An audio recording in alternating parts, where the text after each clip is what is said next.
Est-ce que tu peux te réjouir? Est-ce que tu peux dire oui, ainsi soit-il? Amen.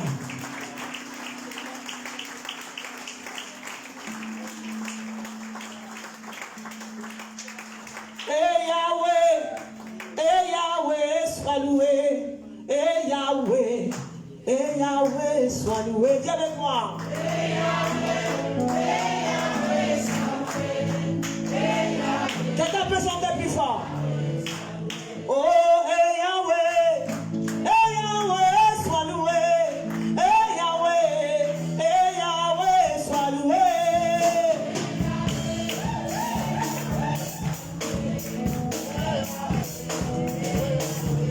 Oh, Yahweh,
Comme l'a dit l'apôtre Paul aux Hébreux, le fruit de nos lèvres qui confesse son nom.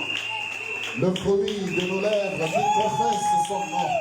Élève le Seigneur, élève-le, que le fruit de tes lèvres ce matin proclame le nom de Jésus, le nom de gloire, le nom de résurrection, le nom de la vie, le nom de la consolation, le nom de la restauration, le nom des miracles, le nom de gloire, le nom de sainteté, le nom de la restauration, de la transformation, le nom de l'élévation, le nom de la différence.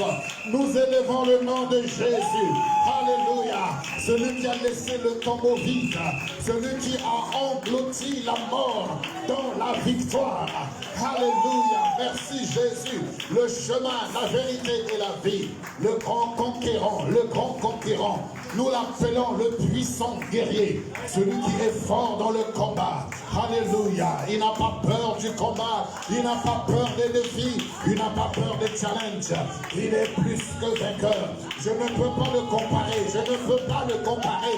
Il est incomparable. Il est grand. Il est au-dessus des royaumes, au-dessus des trônes, au-dessus des puissances, au-dessus des dominations, au-dessus de tout ce que l'on peut nommer dans les cieux, sur la terre et sous la terre. Il est au-dessus. Il est au-dessus.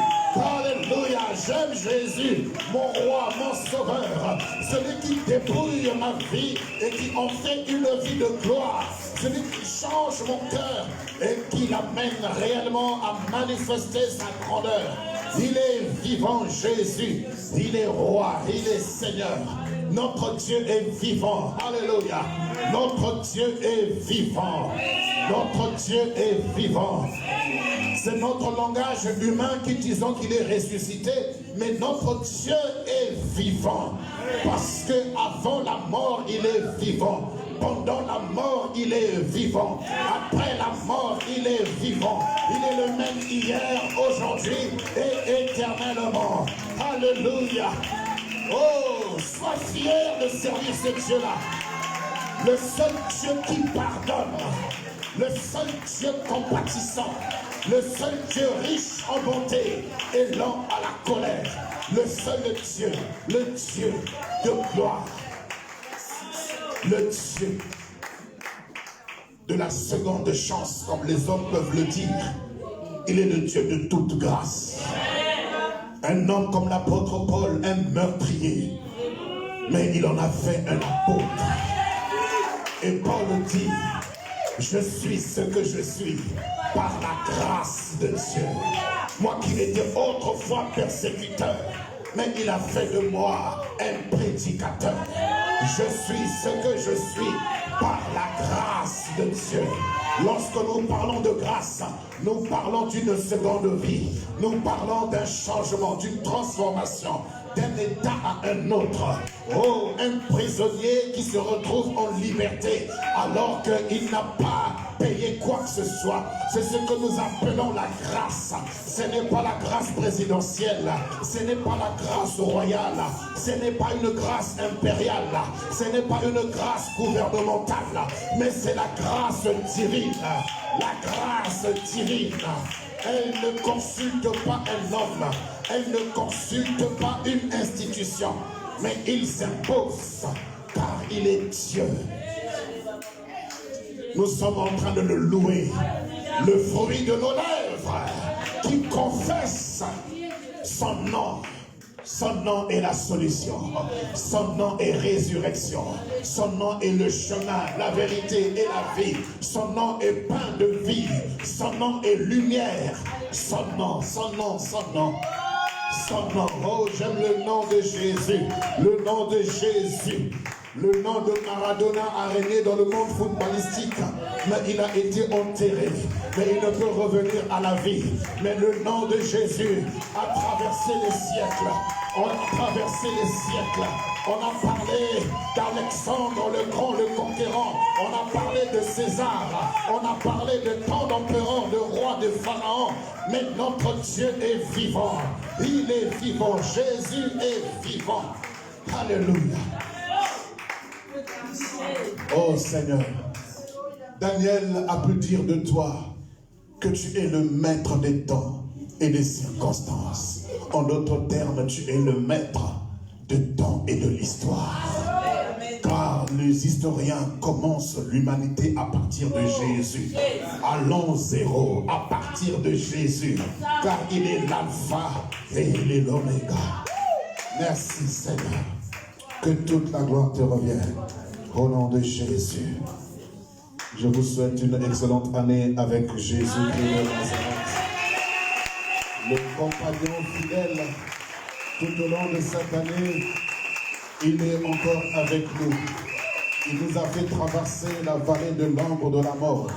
1000 sont tombés des côtés, 10 000 à notre droite, mais il est celui qui nous a soutenus, qui nous a gardés. Non pas parce que ceux qui sont partis étaient indignes ou mauvais, mais tout simplement parce qu'il n'a pas encore fini son histoire avec toi. Il n'a pas encore fini avec toi. Il n'a pas encore fini avec toi. C'est pour cela, ne te décourage pas, ne compare pas ta vie à ceux qui sont partis, ne compare pas ta vie avec ceux qui sont restés. Mais regarde plutôt à celui qui est l'auteur de ta vie, à celui qui t'a appelé. Oui, celui qui t'a appelé, celui qui t'a suscité parmi les vivants. Oh, parce qu'il vit, parce qu'il est en moi, je n'ai plus rien à craindre. Il n'y a plus de crainte dans mon cœur.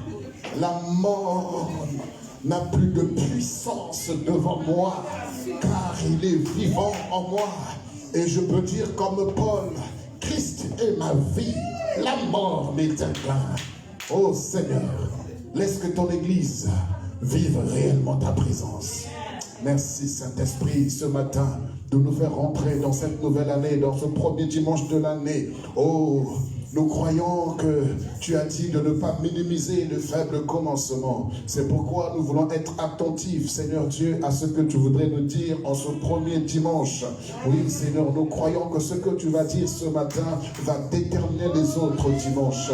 Tu fais de ce dimanche une locomotive, Seigneur. Tu fais de ce dimanche un cockpit, Seigneur, pour pouvoir entraîner, pour pouvoir propulser ce qui vient par la suite, Seigneur, pour attirer ce qui vient par la suite. Et nous croyons de tout cœur que tu es présent au milieu de nous et tu vas nous enseigner, Saint-Esprit, pour nous faire asseoir dans la pensée du Père, au nom de Jésus.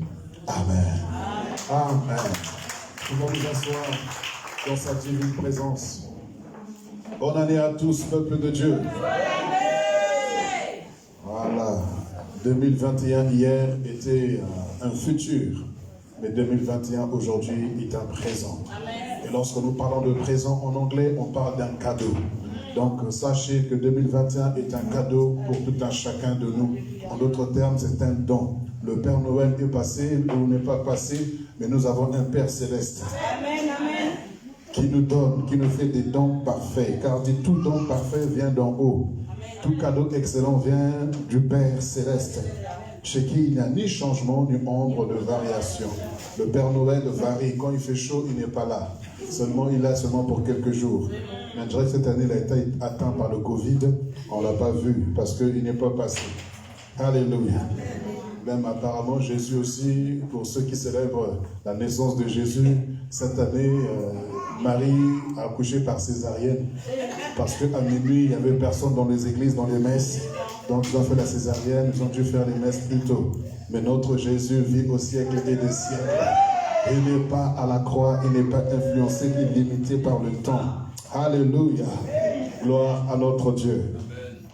Alors, nous sommes heureux ce matin d'être là. C'est une grâce. Et nous bénissons le Seigneur également pour la présence du couple pastoral au milieu de nous. Notre pasteur Gislain et son épouse Cathy. Acclamons le Seigneur pour recevoir ce couple merveilleux, pour le saluer. Nous bénissons le Seigneur. Et toute la famille également, je crois, est là. Ils sont dispersés dans la salle certainement. La famille, est-ce que la famille est là? Levez la main, voilà, ils sont au fond. Gloire à Dieu. Merci Seigneur. Et je voudrais aussi célébrer la présence d'une personne extraordinaire dans cette salle. C'est toi. Je salue ta présence.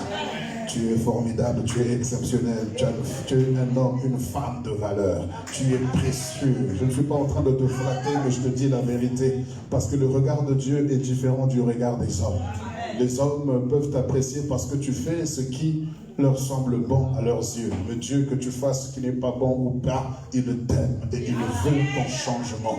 Et l'amour véritable a pour qualité, a pour vertu la patience. Je ne peux pas aimer quelqu'un et être exigeant pour qu'il y ait un changement tout de suite. Mais lorsque j'aime, je patiente jusqu'à ce que la personne comprenne et change. Et cet amour-là nous amène à la patience. Parce que l'apôtre Paul dit, l'amour est patient. Alors c'est pour ça que Dieu nous aime malgré nos faiblesses, nos erreurs. Et il croit en nous, il croit en nous. C'est pourquoi il dit, l'apôtre Pierre dira que Dieu use de patience. Il use de patience envers nous parce qu'il ne voudrait que personne ne périsse. Mais il voudrait que nous puissions tous parvenir à la repentance, au changement. Donnez-moi un amen vivant ce matin. Dieu n'a pas pour objectif de t'amener à la bénédiction ou à être riche matériellement, mais Dieu veut t'amener d'abord au changement, à la repentance totale. Mais nous prions, nous jeûnons pour que Dieu nous donne le matériel pour les choses périssables. L'apôtre Paul dit, si j'espère seulement dans ces choses périssables, les choses de ce monde, alors je suis le plus malheureux du monde. Mais moi, je n'espère pas seulement dans ces choses. Je crois réellement que Christ est capable de me changer et de me transformer. Alléluia. Bienvenue en 2021, une année de conquête et une année de récolte. Je veux récolter, récolter et récolter. Et lorsqu'on récolte, on ne fait pas d'effort. C'est 2020 où il a fallu semer. C'est 2020 où il y a la sueur qui a coulé. C'est 2020 où il a fallu vraiment faire des choses terribles pour rester dans la foi. Mais cette année 2021, je vais à la conquête. Pourquoi je vais à la conquête? Parce qu'il y a des challenges, il y a des défis devant moi. 2021 a voulu m'influencer négativement en me faisant comprendre que tu as vu tous ceux qui sont tombés, ils étaient plus forts que toi dans la prière. Tu as vu ceux qui sont tombés, ils étaient plus forts que toi dans l'enseignement, dans la prédication. Tu as vu ceux qui sont tombés, ils étaient des héros, des généraux de la foi. Est-ce que toi tu penses que tu vas tenir? Ton tour arrive aussi. Et certainement beaucoup ont commencé à trembler en se disant, si 2020 a été aussi sanglant, que alors serait 2021. Mais un esprit de conquérant est celui qui se dit, je me lèverai et j'irai. Je me lèverai et j'irai. Un conquérant est un homme, une femme qui relève les défis.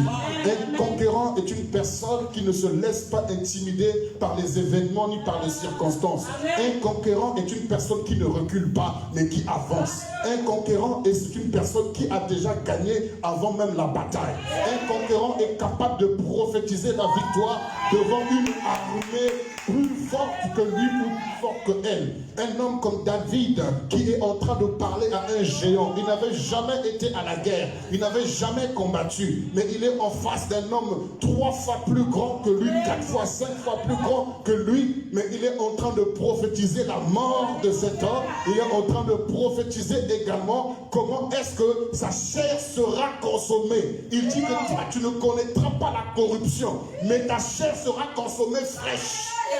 Oh my gosh. Jésus. Il ordonne, il oriente même.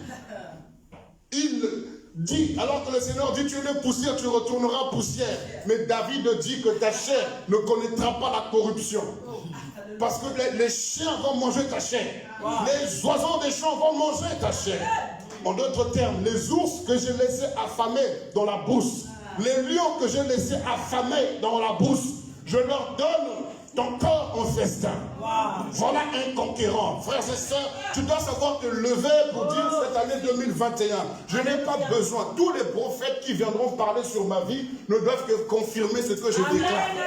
Parce que s'ils viennent me dire des choses qui n'ont rien à voir avec ce qui est dans mon esprit, je risque d'être bouleversé. Parce qu'il y a des prophètes, comme je vous le dis, frères et sœurs, je ne suis pas contre les prophètes. J'aime les prophètes parce qu'il y a des appelés de Dieu. Il y a des ouins du Seigneur. Quand ils parlent avec exactitude et précision. Ils ne parlent pas par émotion ni par sentiment, mais ils parlent influencés, poussés par le Saint-Esprit. Je respecte cette grâce, je respecte cela. Mais mes bien-aimés, nous ne voulons pas nous adonner au ministère prophétique, mais nous voulons nous adonner à la parole de Dieu. Parce qu'une prophétie n'a jamais été en dehors de la parole. Et toute source de révélation ou d'enseignement ou de prophétie, c'est la parole. Quand je parle de la parole, je ne parle pas des Écritures. Parce que les Écritures nous enseignent ou nous révèlent la parole. Parce qu'au commencement n'était pas les Écritures, mais au commencement était la parole. Qu'est-ce que je veux dire? La parole est une personne. La parole, c'est Christ, Jésus lui-même. Mais les Écritures, c'est Ézéchiel, Job, tout cela. Et quand nous lisons les Écritures nous révèlent la parole. Donc c'est bien beau de connaître les Écritures, mais laissez-moi vous dire que même les philosophes connaissent les Écritures. Les théologiens connaissent les Écritures. Après avoir enseigné sur Job, ils vont se mettre à fumer et à boire. Aller même en boîte de nuit. Pourquoi? Parce qu'ils connaissent les Écritures. Mais ils ne connaissent pas la parole. C'est pourquoi nous avons besoin de la parole. Et la parole, c'est Jésus-Christ de Nazareth. Alléluia. Bienvenue en cette année 2021, une année de conquête.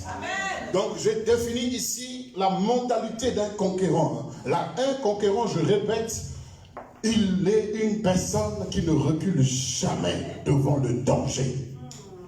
Conquérir consiste à aller prendre ou à aller posséder avec force, avec persuasion.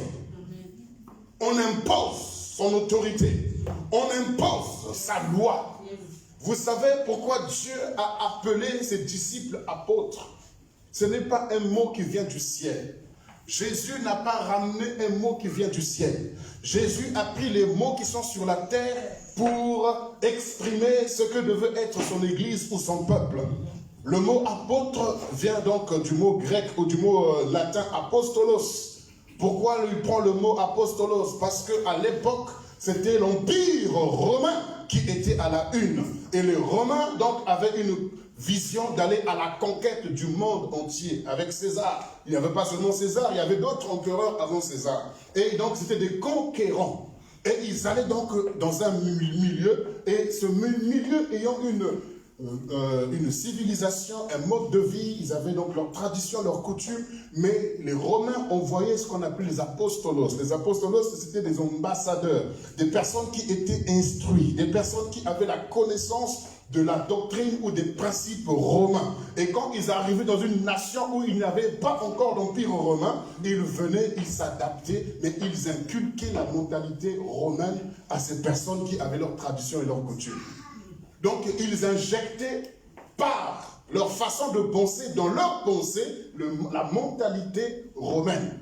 C'est pourquoi le Seigneur s'est inspiré de ça pour appeler ses disciples, les apostolos. Parce qu'il a dit, allez et faites de toutes les nations mes disciples. Donc enseignez-leur, inculquez-leur les principes, les valeurs du royaume. Ils ont leur système, ils ont leur civilisation, mais injectez-leur dans leur pensée les systèmes ou le principe du royaume. Et donc vous comprenez que la conquête se fait d'abord au niveau de la mentalité. La conquête ne se fait pas d'abord au niveau du matériel. Parce que lorsque nous parlons de la conquête, beaucoup se disent, ah, cette année je veux m'acheter une machine à laver, je veux m'acheter tout ceci. C'est pas ça la conquête, c'est pas ça la conquête. Je veux m'acheter une voiture Ferrari, une Porsche, je veux m'acheter, c'est pas ça la conquête. C'est ça la conquête, vraiment tu es en retard, tu es le dernier.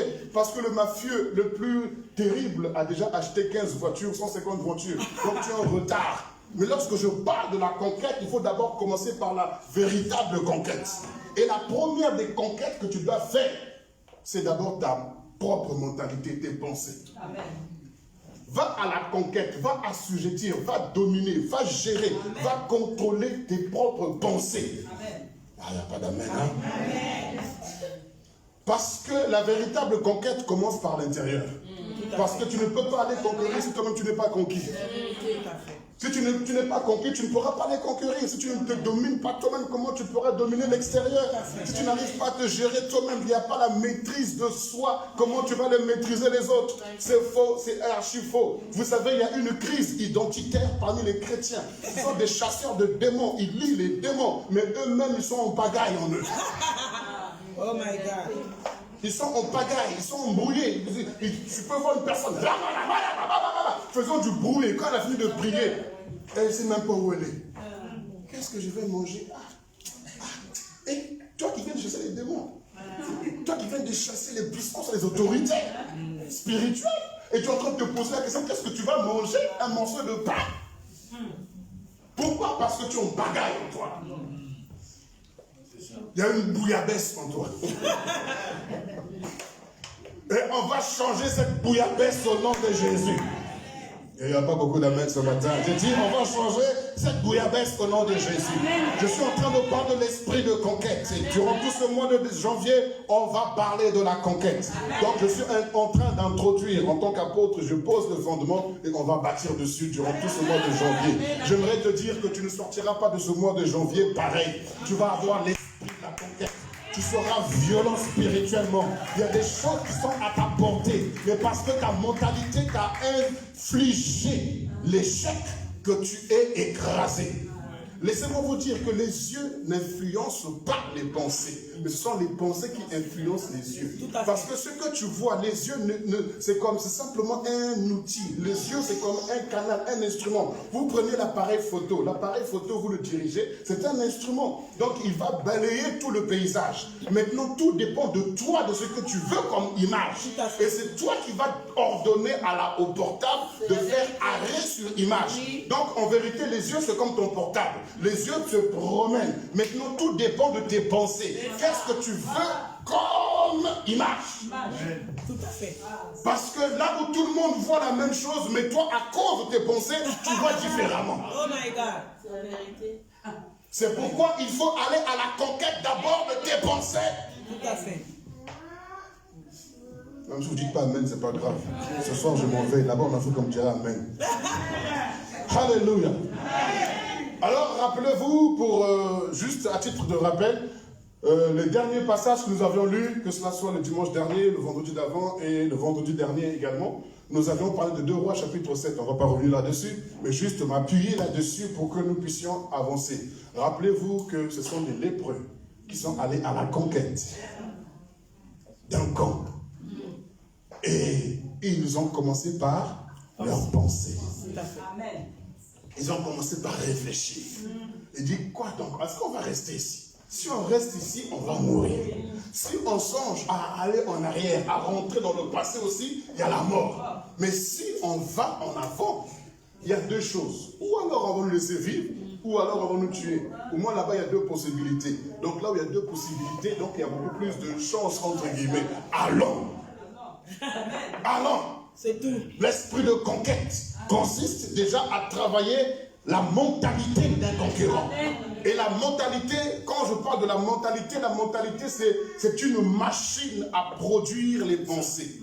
C'est un mécanisme par lequel je produis les pensées. Donc si ta mentalité est polluée, tu ne pourras jamais produire de bonnes pensées.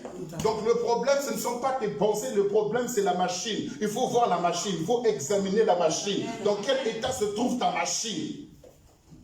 Cette machine, ce mécanisme, ce processus qui consiste à produire, à enfanter les pensées. C'est ce que l'apôtre Paul dit, ne vous conformez pas au siècle présent, mais soyez transformés par le renouvellement de l'intelligence. Soyez métamorphosés. Quand on parle de métamorphoser, c'est changer de forme. C'est tu passes de l'eau au glaçon. C'est ça, être métamorphosé. Alléluia. Donc l'eau se sert de l'atmosphère extérieure pour se transformer. Laissez-moi vous dire, vous pouvez être au milieu de vos ennemis et devenir encore plus fort. Vous vous servez de toute l'oppression que l'ennemi peut exercer sur vous pour développer vos capacités. Oh my God. Alléluia. Frères et sœurs, ayant exercé les arts martiaux, donc lorsque je pratiquais donc ce sport, le Kung Fu, c'est lorsqu'il y avait des compétitions que mon niveau pouvait augmenter. Amen. Parce que tant que tu es encore dans le club, tu combats avec les amis, donc tu retiens un peu les coups parce que tu ne veux pas trop faire du mal et tout ça. Mais quand tu arrives sur le tatami, sur le championnat de France, Coupe de France, tu rencontres des gens que tu ne connais pas. Là, il n'y a pas de sentiment. Il va frapper. Si tu ne réponds pas, tu ne réagis pas, tu auras des problèmes toi-même. Donc là, tu es obligé de développer des capacités. Et quand tu découvres, tu te dis, donc je suis capable de ça. Donc quand tu retournes au club, tu fais encore davantage.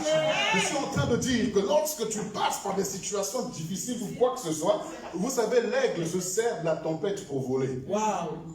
Et donc c'est ainsi que tu peux également te servir de tes circonstances difficiles pour développer ta foi, pour développer ton intimité, ta communion, ta vie de prière avec le Seigneur. Mais tout dépend de Alléluia. Proverbe chapitre 23. Ah, vous n'avez pas lu la Bible depuis le début de l'année, donc laissez-moi inaugurer avec vous. Hein? Proverbe chapitre 23. Tu ne sais même pas où se trouve Proverbe, tu as même oublié où ça se trouve où.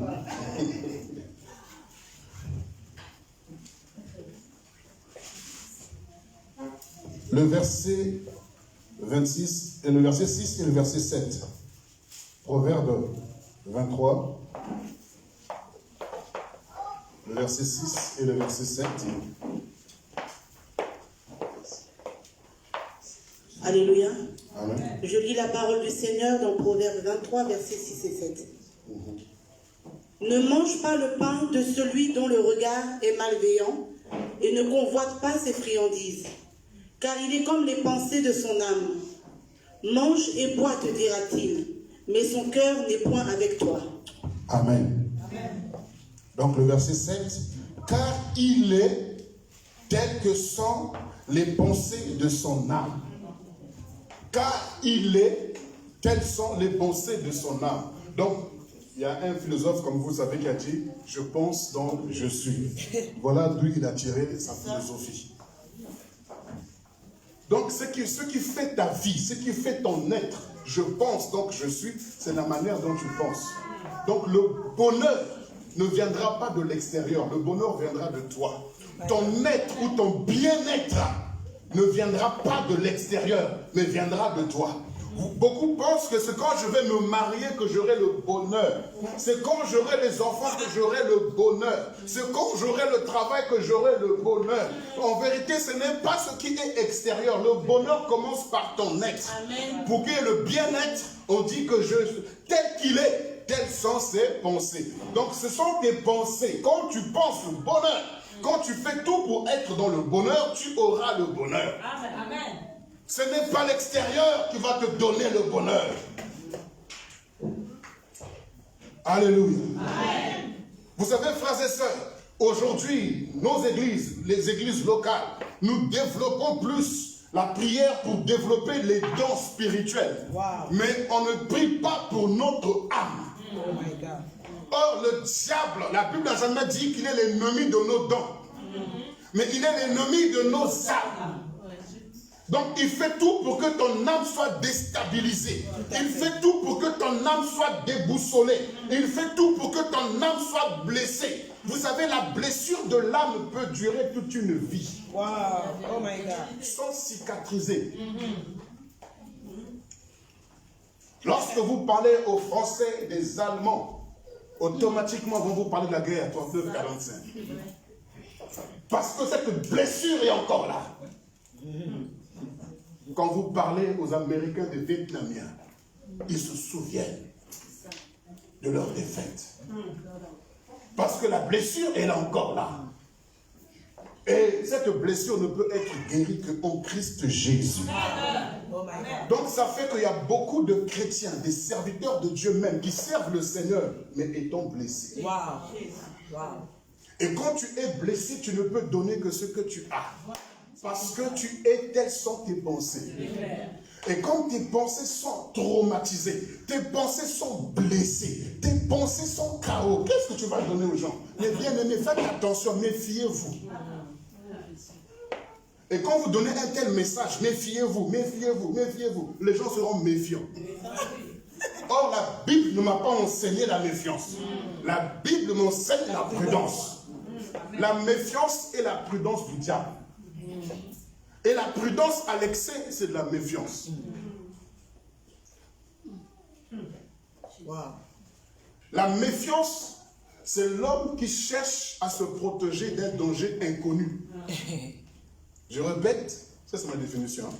La méfiance, c'est la peur de l'homme qui cherche à se défendre contre un danger inconnu. Inconnu. Mais la prudence, la Bible dit que l'homme prudent voit le malheur de loin et il se cache.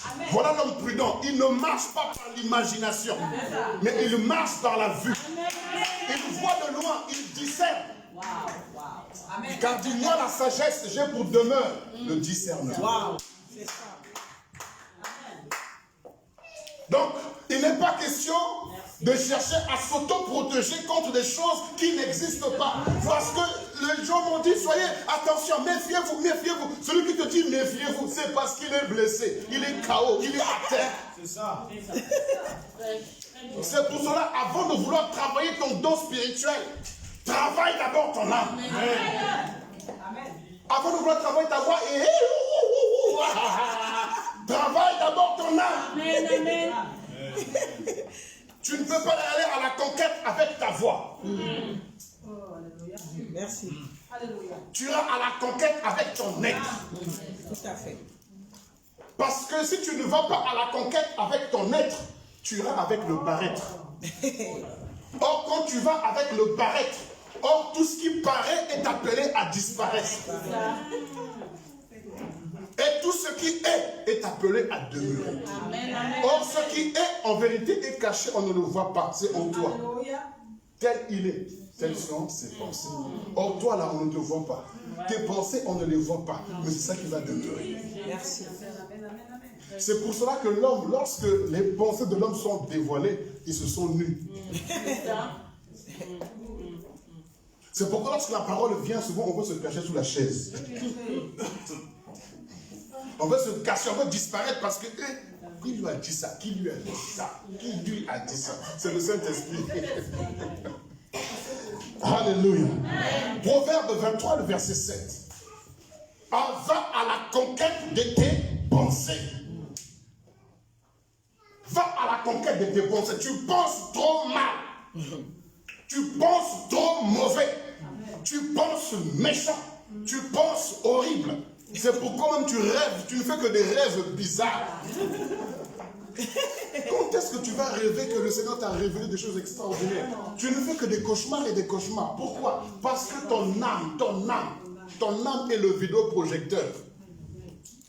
En tout cas.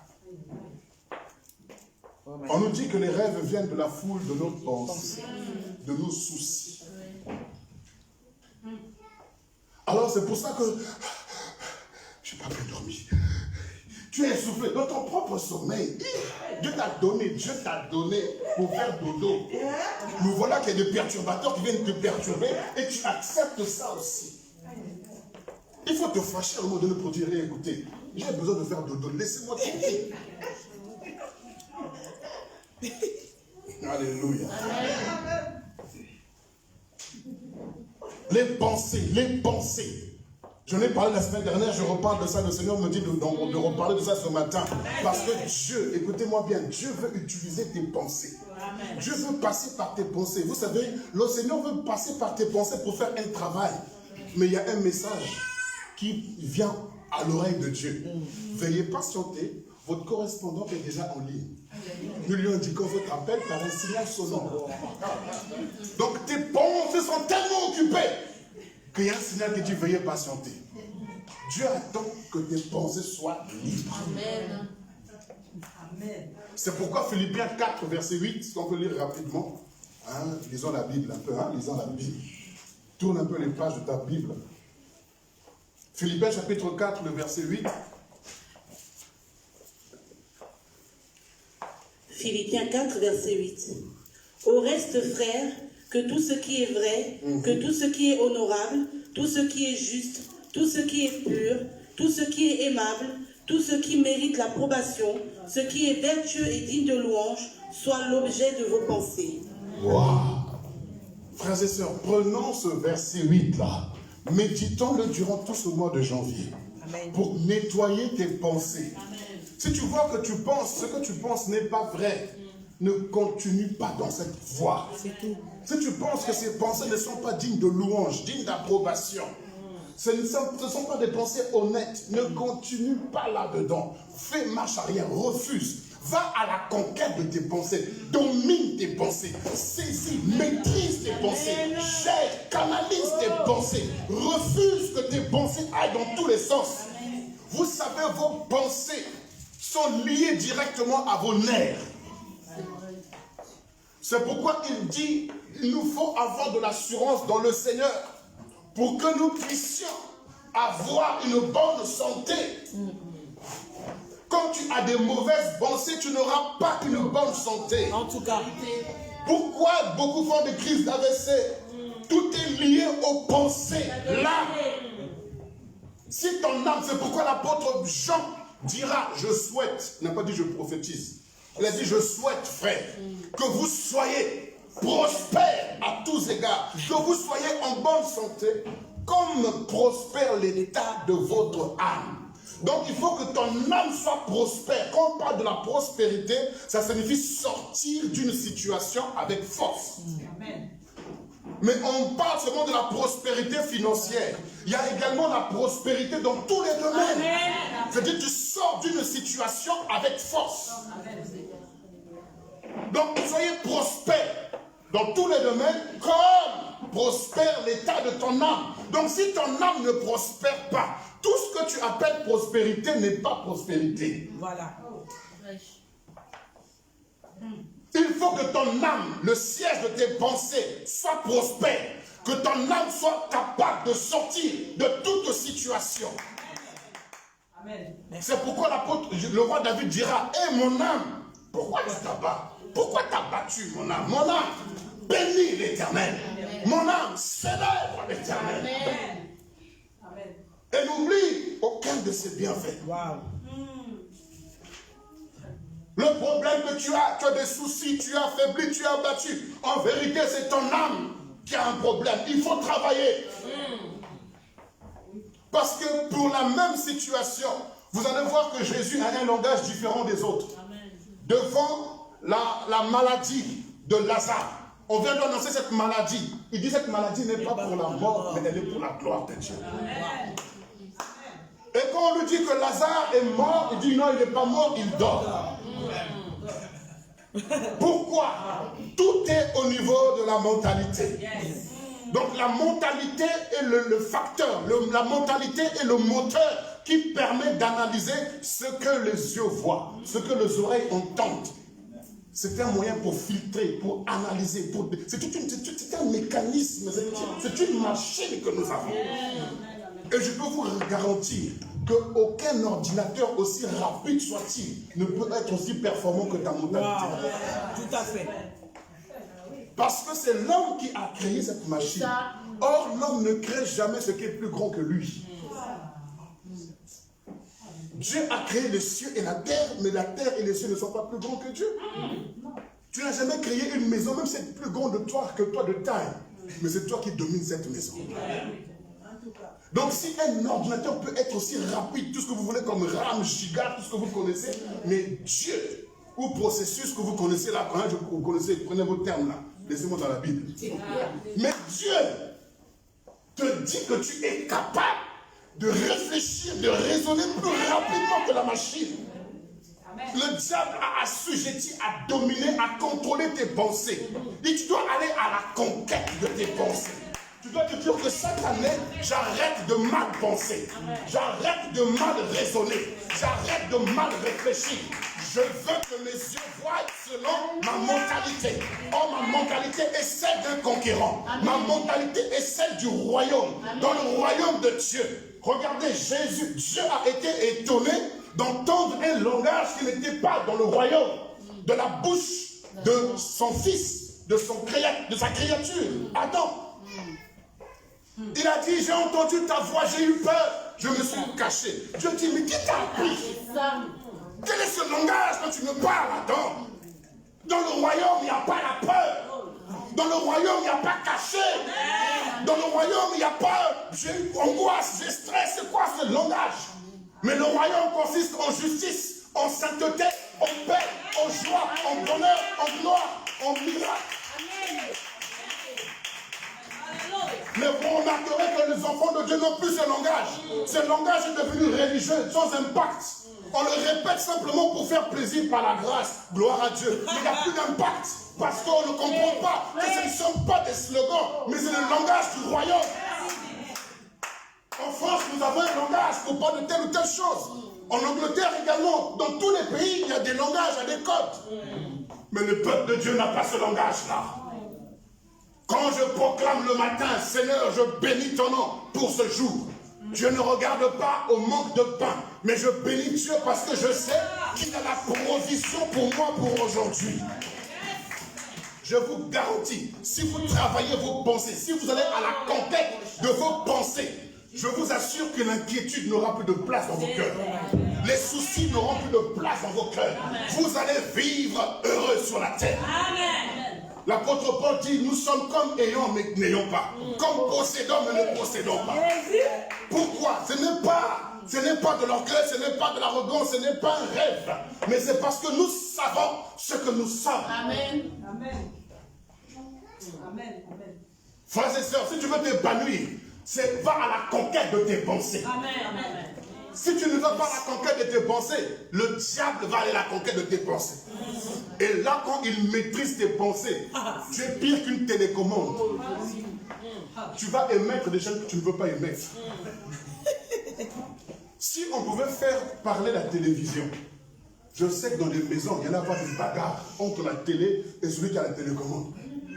La télé dirait, je veux diffuser Canal+. Mais celui qui a la télécommande dit non, BFM TV. La télé va faire... Elle va émettre malgré elle. Parce qu'il y a quelqu'un qui contrôle son système par une télécommande. Mais alors que lui, en tant qu'élément, il voudrait émettre autre chose. Et c'est ce qui se passe. Quand tu as les pensées sous le contrôle du diable, tu deviens un téléviseur. Oh my God. Tu émets ce que tu ne voudrais pas émettre. Oh my God. Tu transmets ce que tu ne voudrais pas transmettre. Tu communiques ce que tu ne voudrais pas communiquer. En vérité, tu n'as plus de vie. Tout à fait. Parce que ta vie est dans l'âme. La vie est dans ta façon de penser, tel qu'il est. Et l'homme devient un être vivant. Lorsqu'on conjugue le verbe être, c'est je suis, tu es, il est. Oh my God. L'homme devint un être. Donc un je suis ou un il est. Vous comprenez? Vivant. Donc l'être là, une âme vivante. Donc ce sont des pensées vivantes. Donc tu ne veux que exprimer tes pensées. Si tu penses tristesse, tu vas transmettre, communiquer la tristesse. Comme bien même tu pourras sourire, tout ça. On le sent. Je sais qu'il n'y a pas beaucoup d'amen, c'est pas grave. Va à la conquête de tes pensées. Ne cherche pas à la conquête des machines à laver, les télécommandes, tout ça, les téléviseurs, les voitures, les maisons, tout ça là, c'est... Amen. Cherchez premièrement, en vérité, frères et sœurs, en vérité, le royaume, on l'a déjà trouvé. Le royaume est venu parmi vous. Le royaume est au milieu de vous. Et encore, Jésus-Christ dit, soyez sans crainte, petits troupeaux, car le Père a jugé bon de vous donner le royaume. Donc on n'a plus besoin de chercher le royaume. Maintenant, quand on dit chercher, c'est quoi? C'est chercher maintenant toutes les vertus, toutes les valeurs qui sont dans ce royaume.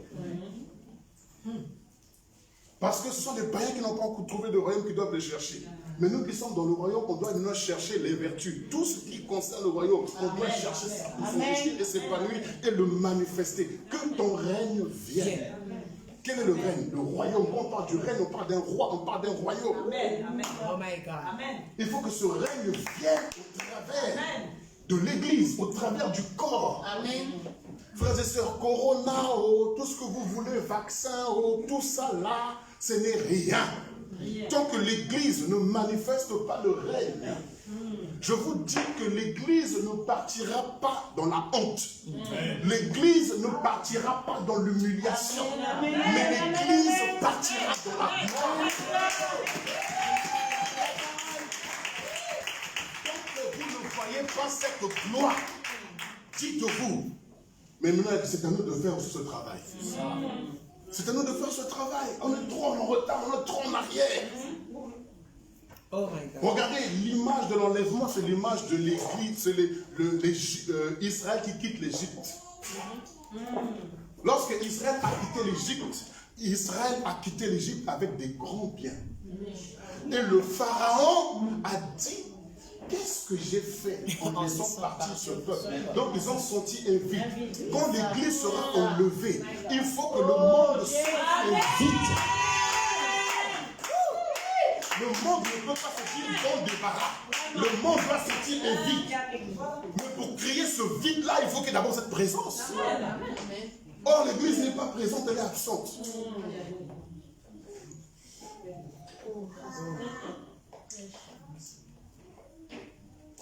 Je ne sais pas si vous comprenez ce que je dis. Hein? Très bien.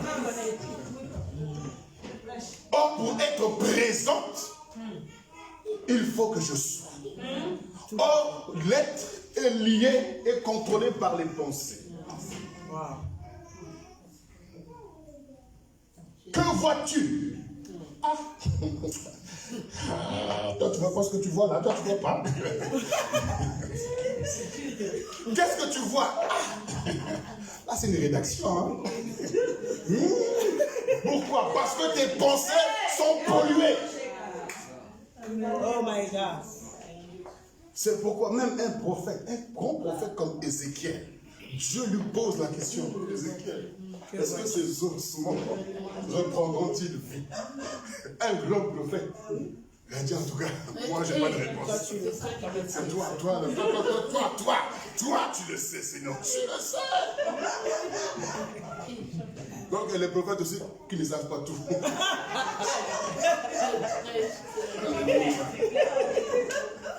Et au moins, Ézéchiel a été honnête pour Dieu. Toi, Voilà.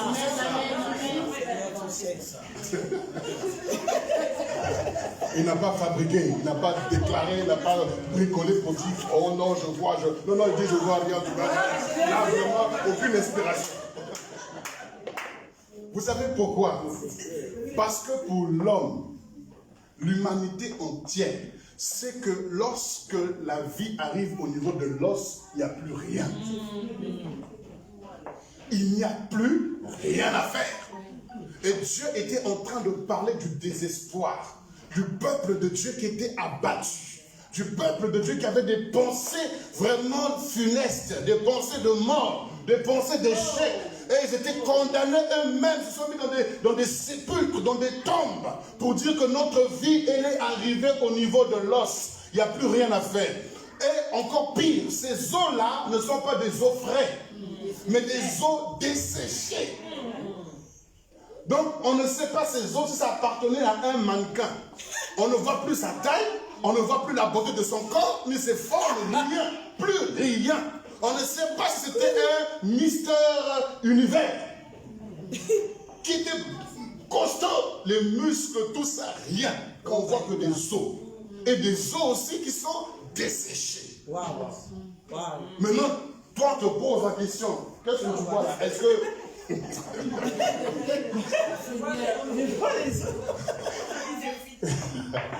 n'y a plus rien, mais c'est fini. Heureusement que ce qui est bien avec Ézéchiel n'a pas raisonné. Parce qu'il a dit non, cette question est une question piège. Parce que lui-même voit son des os desséchés, il pose la question. Il y a quelque chose, donc toi-même tu le sais. Toi qui poses la question, tu le sais. Mais moi en tout cas, rien. Amen. Alléluia. Mais écoutez, frères et sœurs, beaucoup également d'enfants de Dieu sont comme Israël qui pensent que leur vie est arrivée au niveau des eaux et des eaux desséchées. Mais laissez-moi vous dire, avec Dieu, il n'y a jamais de fin. Oh my God. Il n'y a jamais de fin. Il dit, Ézéchiel, parle aux eaux. Hey. Ce sont des eaux desséchées, ils n'ont plus d'oreilles. Mais Dieu dit, parle. Voilà. Parce que même les scientifiques savent vous faire parler les eaux pour trouver l'ADN. C'est vrai. C'est la vérité. Alors si un scientifique sait faire parler les eaux, à combien plus forte raison Dieu?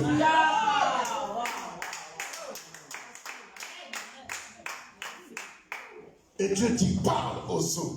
Vous savez pourquoi? Parce que toi tu penses qu'il n'y a plus rien. Mais quand vous donnez un os à Dieu, il vous en fait une femme. Quand vous donnez un os à Dieu, il est capable de renverser toute une armée de 1000 personnes. Samson, avec la mâchoire de l'âne, a tué plus de 1000 personnes.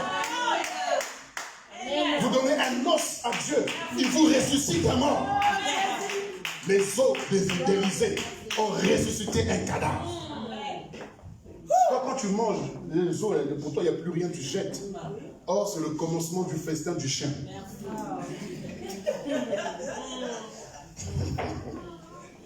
Oh my God. C'est pour te dire, tu ne peux pas, je ne sais pas à quel niveau tu es désespéré, découragé, angoissé, mais laisse-moi te dire que même ce qui te reste là, Dieu est capable de redonner vie. Quand vous avez une telle mentalité, tu diras à Satan, oh Satan, tu as fait quoi? Tu as fait quoi? Mais tu n'as rien fait, tu n'as rien fait. Puisque j'ai encore le souffle de vie, tu n'as rien fait. Tu es venu dans la vie de Bartimée, tu lui as retiré son honneur, tu as retiré ses yeux, mais tu n'as rien fait, tu as laissé la bouche, tu as laissé les oreilles, mais tu n'as rien fait, tu n'as rien fait. Oh Satan, Satan, tu n'as rien fait, tu n'as rien fait. Même si on est venu vous voler, vous cambrioler, le diable laisse toujours quelque chose. Le voleur laisse toujours quelque chose. Il ne va pas tout prendre. Tu n'as rien fait, tu n'as rien fait. Tu as pris des fauteuils, des meubles, tout ça, mais tu m'as laissé la maison, mais tu n'as rien fait, tu n'as rien fait. Pourquoi? Parce que j'ai vu avec mes yeux, mais ma mentalité fonctionne autrement. Et ma mentalité influence, ma mentalité domine et contrôle ce que je vois.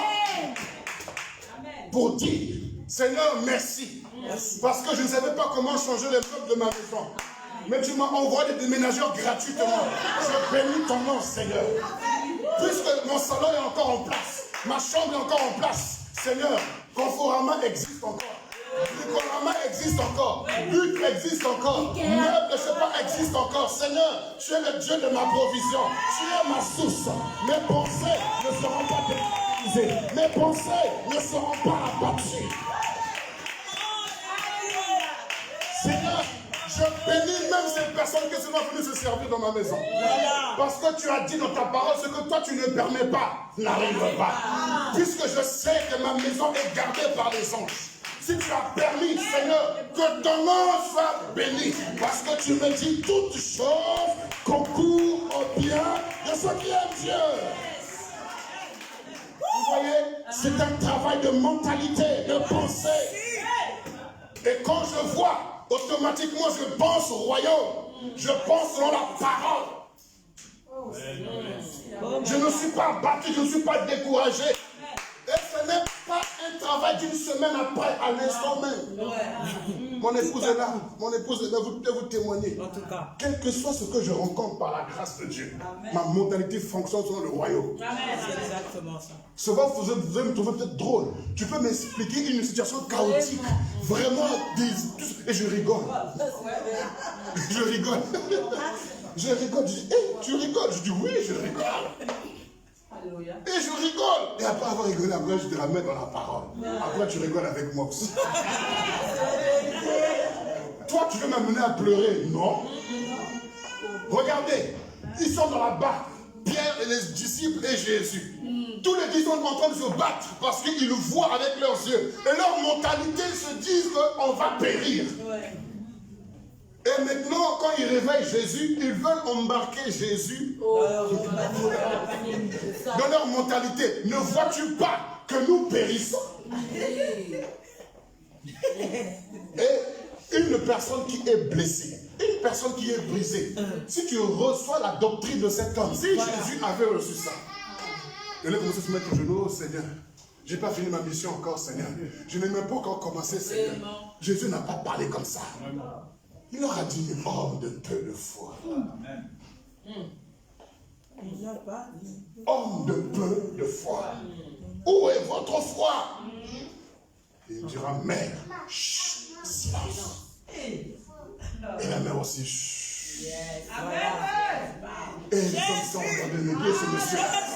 Qui est ce monsieur qui ordonne même à la mère? Et la mère lui obéit. Jésus. Parce que tout lui est soumis. Or, Jésus nous a dit, je vous donne le pouvoir. Tout dans les cieux sur la terre m'a été soumis. Donc, de même, nous avons l'autorité, la puissance pour tous. Merci Jésus. Oh, frères et sœurs, l'Église néglige ou ne réalise pas la puissance qu'elle possède. Parce que tout part au niveau des pensées. Tout part au niveau des pensées. problème n'est pas ce que tu vois. Dieu a bien dit, que vois-tu? Il n'a pas dit qu'est-ce que tu regardes. Parce qu'on regarde avec les yeux, mais on voit avec sa mentalité. On regarde, on balaye du regard, mais on voit avec sa mentalité. C'est pourquoi on dit l'homme prudent voit, non pas regarde. Voit le malheur, donc il discerne. Il perçoit avec sa mentalité, avec sa façon de penser. Et il voit et il se cache. Non, il est prudent, c'est ça l'homme prudent. L'homme prudent est celui qui écoute la parole et qui la met en pratique. Amen. Alléluia. Est-ce que je parle à quelqu'un ce matin? Amen. La première des choses à laquelle il faut aller à la conquête, ce sont nos pensées. Est-ce que tu vas le faire ce travail? Oui. Philippiens 4, 8 nous a bien dit que tout ce qui est vrai, honnête, tout ça là, soit l'objet de nos pensées. Maintenant, on va parler de la deuxième chose à laquelle il faut aller à la conquête. Ah, vous êtes déjà prêt à écrire, hein? La deuxième chose, c'est ta langue.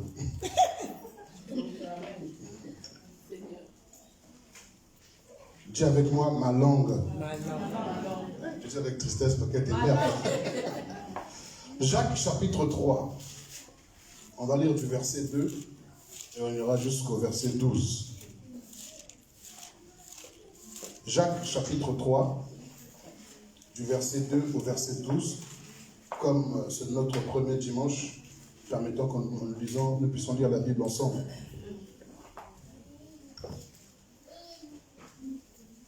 C'est bon? Jacques 3, verset 2 au verset 12. Je lis la parole du Seigneur. Nous branchons tous de plusieurs manières. Si quelqu'un ne bronche point en parole, c'est un homme parfait, capable de tenir tout son corps en bride. Si nous mettons le mors dans la bouche des chevaux pour qu'ils nous obéissent, nous dirigeons aussi leur corps tout entier. Voici même les navires qui sont si grands et que poussent des vents impétueux sont dirigés par un très petit gouvernail au gré du pilote. De même, la langue est un petit membre et elle se vante de grandes choses. Voici comme un petit feu qui peut embraser une grande forêt. La langue aussi est un feu. C'est le monde de l'iniquité. La langue est placée parmi nos membres, souillant tout le corps et enflammant le cours de la vie, étant elle-même enflammée par la géhenne. Toutes les espèces de bêtes et d'oiseaux, de reptiles et d'animaux marins sont domptés et ont été domptés par la nature humaine. Mais la langue, aucun homme ne peut la dompter. C'est un mal qu'on ne peut réprimer. Elle est pleine d'un venin mortel. Par elle, nous bénissons le Seigneur notre Père, et par elle, nous maudissons les hommes faits à l'image de Dieu. De la même bouche sortent la bénédiction et la malédiction. Il ne faut pas, mes frères, qu'il en soit ainsi. La source fait-elle jaillir par la même ouverture l'eau douce et l'eau amère? Un figuier, mes frères, peut-il produire des olives ou une vigne des figues? De l'eau salée ne peut pas non plus produire de l'eau douce. Amen. Amen. Amen. Amen. Vous voyez, frères et sœurs, on dit qu'on peut dompter tous les animaux, même le lion, on peut le dompter. Mais la langue. Toi, tu vas aller à la conquête des machines à laver, des voitures, des maisons, alors que ta langue, alléluia. Amen. Ta langue, vous voyez, avec une tige d'allumette, on peut embraser toute une forêt. Or, la tige d'allumette a pour origine l'arbre. Et donc cet arbre-là, dont il est originaire, il est capable de pouvoir détruire sa source. Il est capable de calciner sa famille. Il est capable de détruire son environnement. Il est capable de dévaster toute sa famille, son environnement, son espace vital.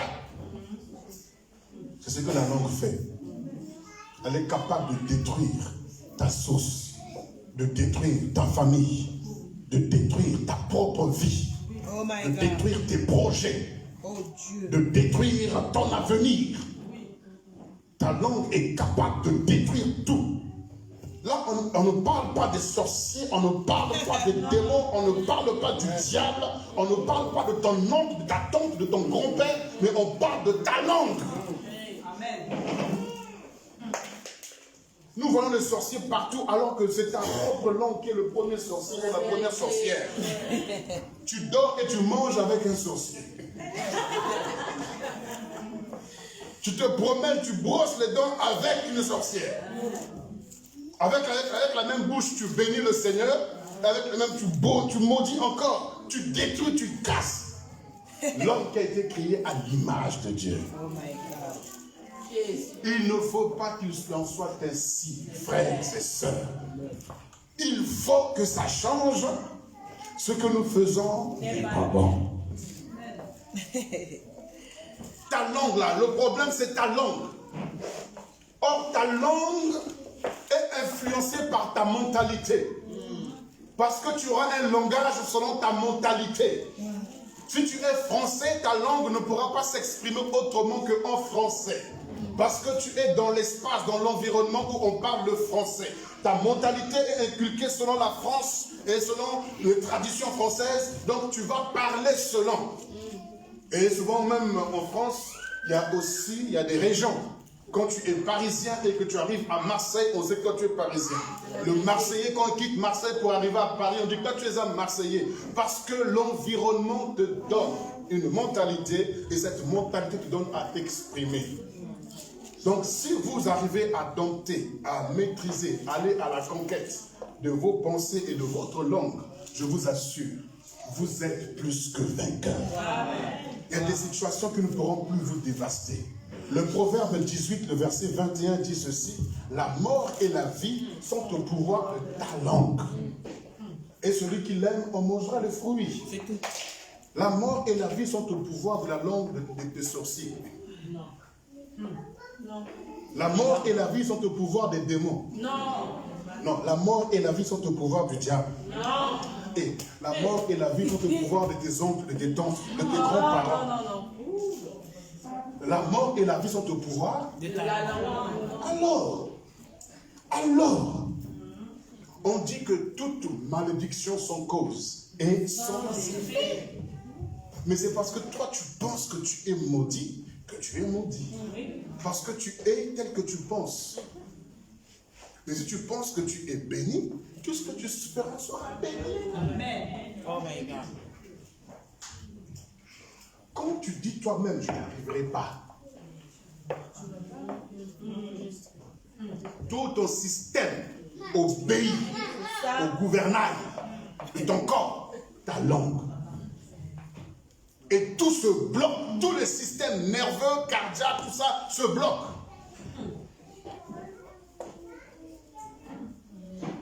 Tous les systèmes du corps humain sont alimentés par le sang. Or, le sang, c'est là où se trouve l'âme, c'est là où se trouve la vie.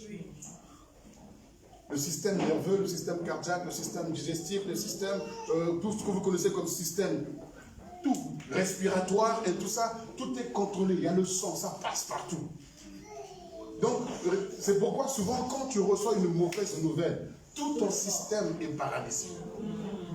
Tu perds l'appétit, tu deviens nerveux, ton cœur commence à battre rapidement, ta respiration prend un coup parce que tu as reçu une mauvaise nouvelle.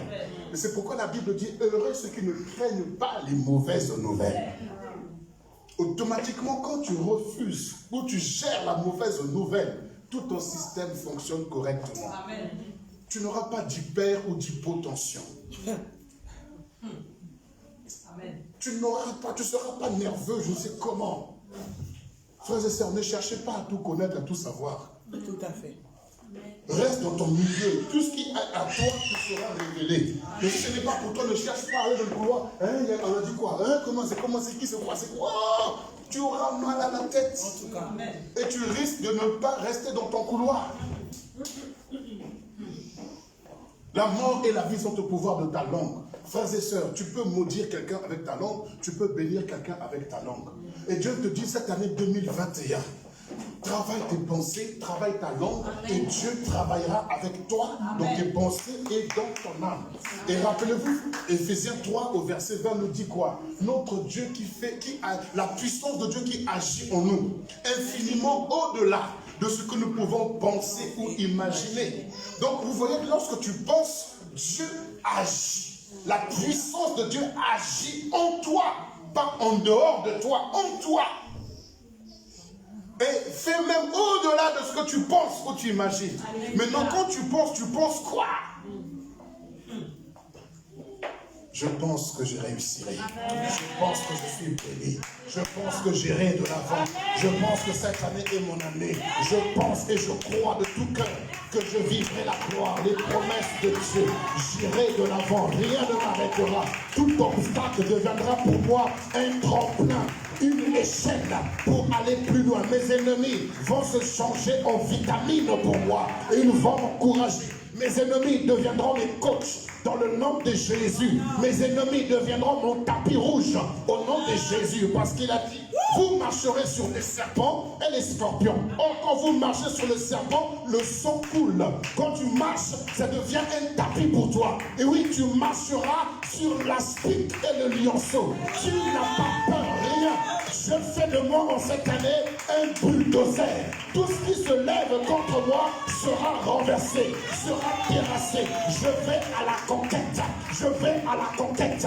Je réussis, je réussis, je réussis au nom de Jésus. Je ne gémis pas, je ne me lamente pas, je ne me décourage pas, je ne m'attriste pas, je ne recule pas, je ne me laisse pas être emporté par les doctrines des hommes. Je reste dans mon couloir, dans le nom de Jésus. Je suis un canal, un instrument, un vase d'honneur, de gloire, de puissance entre les mains de mon Dieu. Ma vie de prière change, ma vie de méditation change, ma relation, mon intimité avec Dieu va s'accroître davantage. Je suis non seulement béni, mais je suis une source de bénédiction.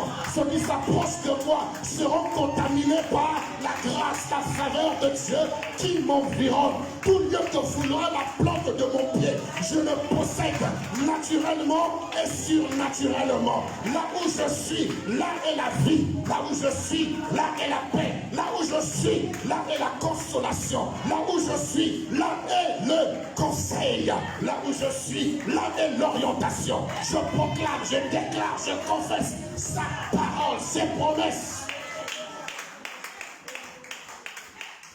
Ça vous coûte quoi de parler comme ça? Ça vous coûte quoi de prier comme ça? Alléluia. Je vous ai dit, dans la barque, Jésus n'a pas fait appel au Père. Mais il a parlé. Amen. Amen. Nous faisons trop appel au Père, on fatigue souvent le Père, alors qu'il nous a équipés de sa parole, de sa puissance, de son esprit. Travaille au Père, agit, transforme, établit, bâtit. Va à la conquête de cette année 2021. En commençant par aller à la conquête de tes pensées, aller à la conquête de ta langue. Et alors tu pourras gérer partout. Parce que lorsque le serpent est venu parler à Ève, c'était au niveau des pensées. Jésus, lorsqu'il est venu, lorsque le serpent ou le diable est venu parler à Jésus, c'était au niveau des pensées. Mais regardez Jésus comment il a répondu dans la pensée. Vous voyez que la pensée est une arme puissante dans le domaine du combat spirituel, comme vous l'aimez le dire. Si tu es faible mentalement, moralement, arrête de chasser les démons. C'est eux qui vont te pourchasser. Ils diront, nous connaissons Paul, nous connaissons Jésus, mais toi, qui es-tu? Or, l'être là, ce sont tes pensées. On peut continuer? Ou on s'arrête là? Si je transpire là, c'est pour que tu changes. Hein? Alléluia. Regardez, frères et sœurs, tu es dans l'église, tu es assis. Le frère qui est à côté de toi a en train de chercher la face de Dieu. Mais toi, tu es en train de penser, tu es dans un monde de je ne sais comment. Tu es là, tu dis, mais regarde-moi ce frère-là. Il croit quoi? Il croit quoi? Regarde comme il a bien, comment ses chaussures? Regarde-moi ça, regarde-moi ça. Il peut au moins se laver quand même si c'est la tête, ses cheveux, je crois ça. Alléluia, amen. Oh, vraiment, je ne comprends pas, mais vraiment. Ah, vraiment, c'est à cause de l'église. Sinon, ce frère ne va pas sortir de moi, c'est pas possible. Hey! Oh my God. Pourquoi médites-tu le mal contre ton frère qui repose tranquillement à côté de toi, ta soeur à côté de toi? Remarquez, il n'y a plus quelqu'un qui reçoit une vision en bien pour son frère ou pour sa soeur. Toujours, oh, cette nuit, je t'ai vu avec des lunettes noires en train de fumer, avec une grosse bouteille de bière. Cette nuit, je t'ai vu dans mon songe venir m'attaquer. Ce frère-là, il est bizarre. Je veux l'attaquer dans la prière. Il va voir. Oh my Et quand tu passes, feu.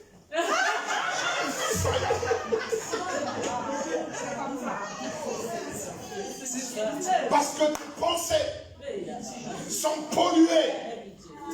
C'est pourquoi quand tu te lèves, je me lève chaque matin.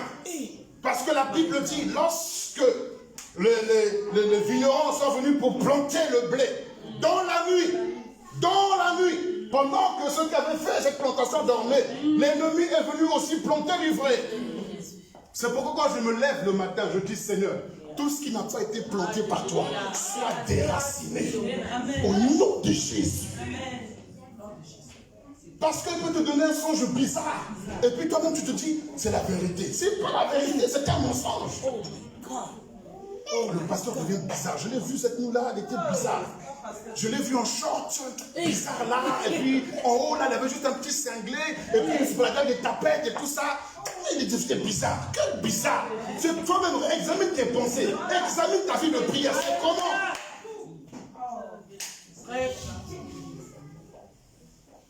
Va à la conquête de tes pensées, domine, contrôle, sois là comme un gardien pour veiller sur tes pensées. Quelles sont les mauvaises pensées qui veulent rentrer pour polluer ma vie? Il y a des gens qui se sont séparés de leur église à cause des pensées semées par le diable, des faussetés, des mensonges. La vérité. Et tu te crois plus supérieur même que tout le monde de l'église, y compris le pasteur. Alors, non, ma place n'est pas ici. Ta place est au ciel. Il faut passer par la mort.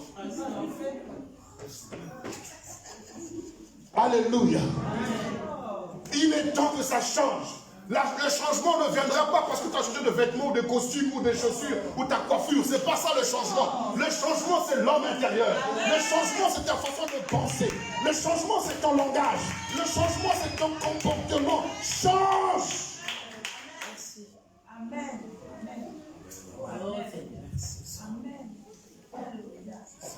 Oh non, vous êtes habitué avec le début de l'année, je prophétise sur toi, je déclare. On va faire des déclarations. Ah, laissez-moi faire les déclarations. Quand vous faites déclaration des impôts, vous êtes content?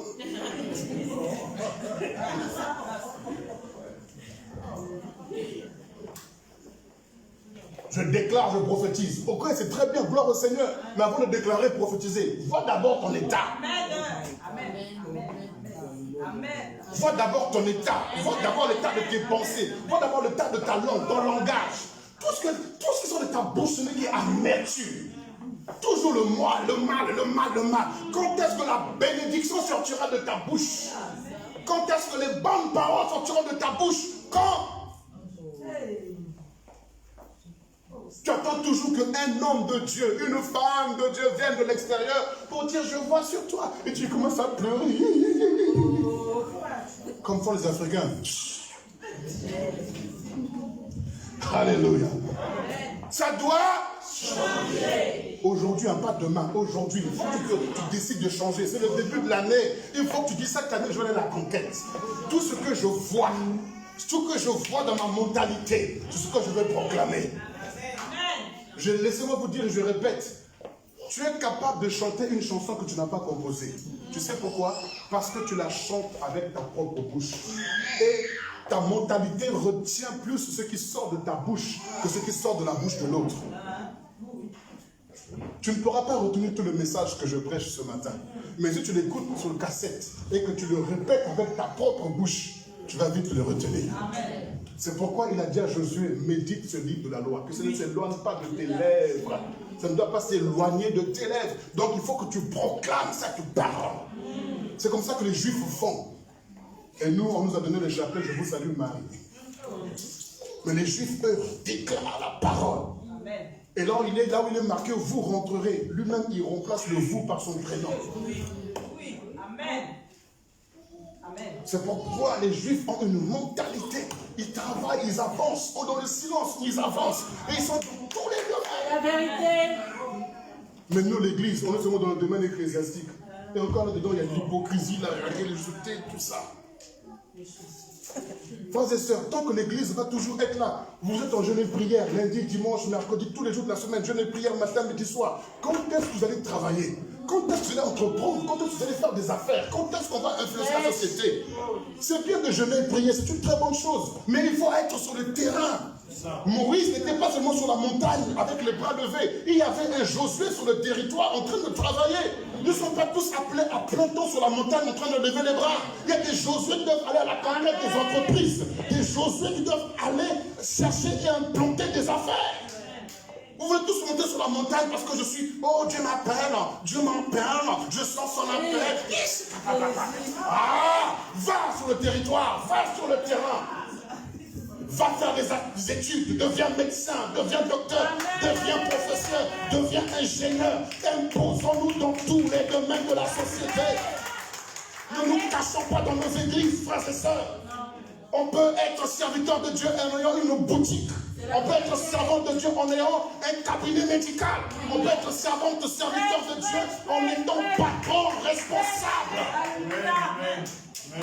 Amen. Avec une mentalité, je répète, apostolique. Amen. Ne te limite pas à une boutique. Si tu as pu faire une boutique, tu es capable d'en faire 15. Yes. Amen, amen.